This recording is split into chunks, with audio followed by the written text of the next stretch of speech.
Shalom. Puji Tuhan, pagi hari ini kita boleh bersyukur untuk anugerah Tuhan yang menyertai kita. Kalau hari ini kita boleh ada sebagaimana ada kita, ini semua karena anugerah Tuhan. Sekalipun banyak persoalan, tantangan yang kita hadapi, tetapi kita percaya penyertaan Tuhan sempurna dalam hidup kita. Pagi hari ini kita mau mendengarkan firman Tuhan yang tertulis dalam Mazmur pasal 121. Demikian bunyi firman Tuhan, Tuhan penjaga Israel. Nyanyian ziarah. Aku melayangkan mataku ke gunung-gunung. Dari manakah akan datang pertolonganku? Pertolonganku ialah dari Tuhan yang menjadikan langit dan bumi. Ia takkan membiarkan kakimu goyah. Penjagamu tidak akan terlelap. Sesungguhnya tidak terlelap dan tidak tertidur penjaga Israel. Tuhanlah penjagamu, Tuhanlah naunganmu, di sebelah tangan kananmu. Matahari tidak menyakiti engkau pada waktu siang, atau bulan pada waktu malam. Tuhan akan menjaga engkau terhadap segala kecelakaan. Ia akan menjaga nyawamu. Tuhan akan menjaga keluar masukmu dari sekarang sampai selama-lamanya. Baik, puji Tuhan. Hari ini kita akan belajar daripada firman Tuhan. Judulnya adalah bahwa persoalan, tantangan yang sedang kita hadapi, yang sedang terjadi, adalah menjadi sebuah ziarah rohani bagi kita.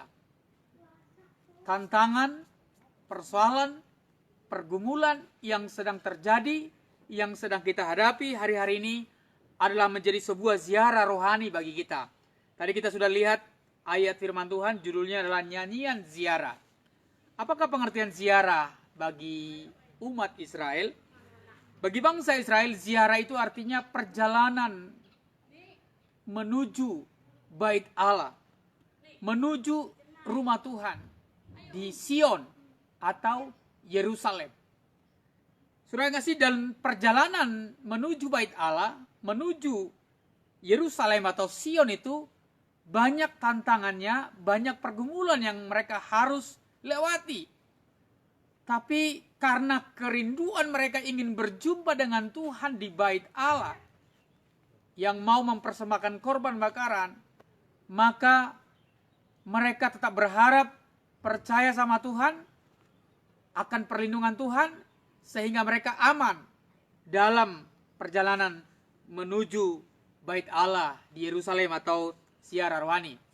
Kalau di bangsa kita mungkin pengertian kita ziarah itu pergi ke kuburan atau ke makam, atau yang lebih tinggi lagi pergi ke tempat-tempat orang-orang yang bersejarah dalam Alkitab, atau pergi ke Yerusalem. Ya, tapi hari ini kita mau belajar bahwa tantangan yang sedang terjadi ini adalah menjadi sebuah ziarah rohani bagi kita, di mana lewat pergumulan yang sedang terjadi, khususnya COVID-19 yang masih terjadi, yang masih melanda negeri kita, dan sampai hari ini belum ditemukan penangkalnya.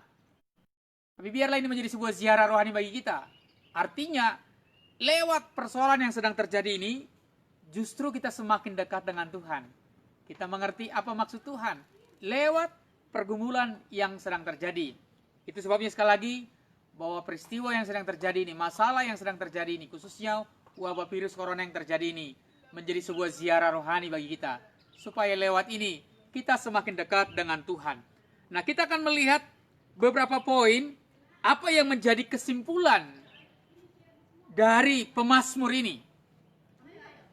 Apa yang menjadi kesimpulan ziarah rohani pemazmur ini? Ketika pemazmur menuliskan ziarah rohaninya, perjalanan hidupnya menuju bait Allah, dan apa yang disimpulkan, dan ini menjadi kesimpulan kita supaya kita boleh tetap kuat menghadapi tantangan hari-hari ini. Yang pertama, pemazmur menyimpulkan dalam perjalanan rohaninya dari ayat yang kita baca, dari ayat yang pertama sampai yang kedua, pemazmur menyimpulkan bahwa pertolonganku datangnya dari Tuhan.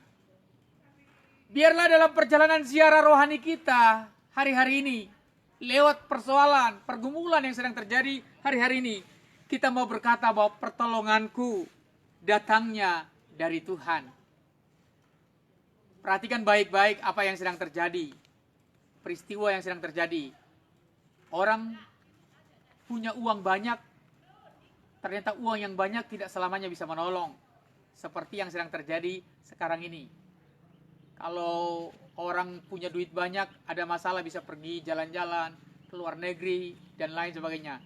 Tapi hari-hari ini, orang yang punya uang banyak, punya harta yang melimpah, dia nggak bisa berbuat apa-apa. Itu sebabnya pemazmur berkata, pertolonganku datangnya dari Tuhan. Jabatan, harta, tidak selamanya bisa menolong kita. Tidak bisa menolong kita. Tapi biarlah seperti apa yang dikatakan pemazmur dalam ziarahnya, berkata, pertolonganku datangnya dari Tuhan. Biarlah kita juga berkata lewat persoalan ini, pertolonganku datangnya dari Tuhan. Sehingga lewat peristiwa yang sedang terjadi ini, kita semakin dekat dengan Tuhan. Kita semakin mengasihi Tuhan. Karena pertolongan kita hanya datang dari Tuhan. Tidak ada harapan yang lain selain dari Tuhan. Jadi situasi yang sedang terjadi ini menjadi ziarah rohani bagi kita. Untuk membuat Tuhan sebagai tempat pertolongan kita. Tempat perlindungan kita. Lalu yang kedua, pemazmur menyimpulkan dalam perjalanan ziarah rohaninya, dalam perjalanan ziarahnya, dalam ayat yang ketiga sampai yang kelima, pemazmur berkata bahwa dia, Tuhan, tidak pernah meninggalkan kita. Hari-hari ini ada banyak orang berkata, di mana? Mungkin sudah hampir 4 bulan kita menjalani wabah ini, dan saya percaya ada begitu banyak anak Tuhan yang sudah berdoa, berpuasa, dan lain sebagainya. Sehingga banyak orang mungkin mulai ragu, kapan Tuhan tolong? Tetapi pemazmur dalam pergumulannya, dalam persoalannya, dia berkata dia tidak pernah meninggalkan kita. Saudaraku yang kasih, ada banyak janji Tuhan yang menyatakan bahwa dia tidak pernah meninggalkan kita. Yang paling penting adalah bagaimana kita percayakan janjinya. 24 jam sehari, dia tidak pernah meninggalkan kita, saudara dan saya. Bahkan tidak sehelai rambut kita pun terlepas tanpa sepengetahuan dia. Dia Allah yang Immanuel, yang bersama dengan kita senantiasa. Yang mengerti, bahkan bahasa air mata kita senantiasa dia mengerti. Itu sebabnya dalam kondisi seperti ini, menjadi sebuah ziarah rohani bagi kita. Dan kita berkata, Tuhan tidak akan pernah meninggalkan kita. Dengar baik-baik saudara kasih. Kalau kita sudah melalui kurang lebih 4 bulan peristiwa ini, dan ternyata sampai hari ini Tuhan memelihara kita, percayalah, janjinya iya dan amin. Tuhan menyertai. Saudara tahu bagaimana peristiwa janda di Sarfat, bagaimana Tuhan menyertai janda di Sarfat ketika bangsa Israel mengalami kelaparan, kekeringan 2,5 tahun, semua kelaparan. Dan janda Sarfat tinggal sedikit minyak dan sedikit tepung. Dan Alkitab mencatat setelah dia mencari kayu lalu mengolah makanan itu. Dan setelah itu mereka atau janda itu dan anaknya akan mati. Karena itulah persediaannya terakhir. Tetapi Tuhan luar biasa dan banyak cara Tuhan memberkati janda Sarfat tersebut. Justru caranya ketika janda itu taat menyerahkan harta benda terakhirnya diserahkan kepada Elia, kepada Tuhan. Tetapi mujizat Tuhan terjadi. Walaupun janda Sarfat ini menjadi sebuah perdebatan hari-hari ini. Karena ada banyak orang berpikir, masa tega? Udah tahu kondisi begini masih tega minta. Tapi saya percaya Elia bukan manusia biasa, dia nabi. Dia mengucapkannya kepada janda itu karena atas perintah dari Tuhan. Dan dibutuhkan ketaatan. Dan janda Sarfat itu, dia taat sama Tuhan. Dan Tuhan pelihara hidupnya. Sekali lagi sudah kasih, biarlah dalam peristiwa yang sedang terjadi sekarang ini menjadi ziarah rohani bagi kita. Di mana kita tetap berkata bahwa dia tidak pernah meninggalkan saya.